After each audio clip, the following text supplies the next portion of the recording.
Chapter 5. I didn't try to meet more girls. I just went out to a bar with my notebook and wrote about a bunch of girls I saw who I'd like to talk to and date, but I was too scared to talk to any of them. I guess I hoped they'd see me writing about them and come over and talk to me since I can't talk to them, but I'd probably just turn red and put my head down.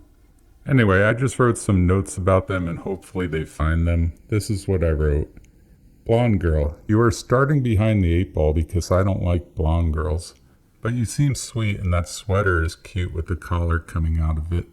If we ever talked, I would get nervous for the first 5 minutes, and if you still talk to me after those 5 minutes, I would say something like, would you like to get drinks or see a show this weekend? Because people tell me that's what a man says to a girl he likes. But I don't feel like a man sometimes, and I might tell you that, and you would run. That is my fear, and it is why I will never talk to you, but if you ever find this notebook, realize I could have loved you. Dark-haired girl who keeps looking at me.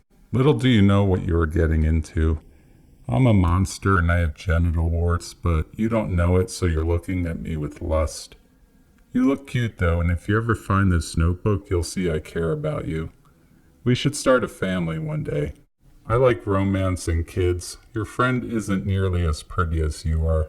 I would feel special on our wedding day, but I would probably want other girls the next day even though I'd say I only want you, and that's because I'm disgusting. You are beautiful when you eat that soup. I bet you don't even smoke, and that is great. I haven't had sex in a long time and sometimes imagine you saying, I don't care about your warts, I love you anyway, and we kiss under the moon. But sometimes I imagine other scenarios where I hurt you too. That's who I am, and you're best to stay away. Dark-haired girl number 2. You look so nice, but kind of dirty since I'm being honest, and you'll never read this, but I would never say that to your face, and I'm not one to talk since I have genital warts. But my mind is weird, and I wonder if you have herpes, and then I'll be stuck with genital warts and herpes.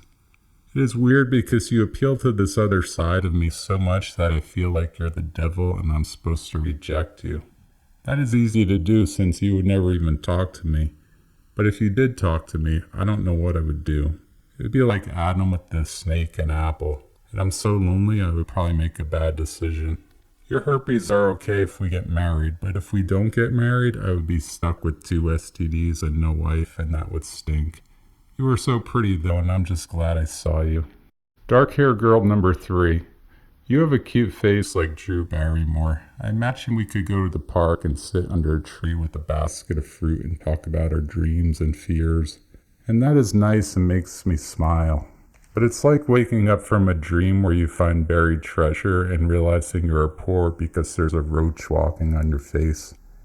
If we ever do talk, I feel I would know what to say because you have such a warm, inviting face like my mom, and that's comforting. Maybe I should write my number in my notebook and leave it on your table so you find this. But that's the idea of a romantic dreamer, and you would probably just get scared, or your friends would tell you that I'm ugly and you shouldn't call me.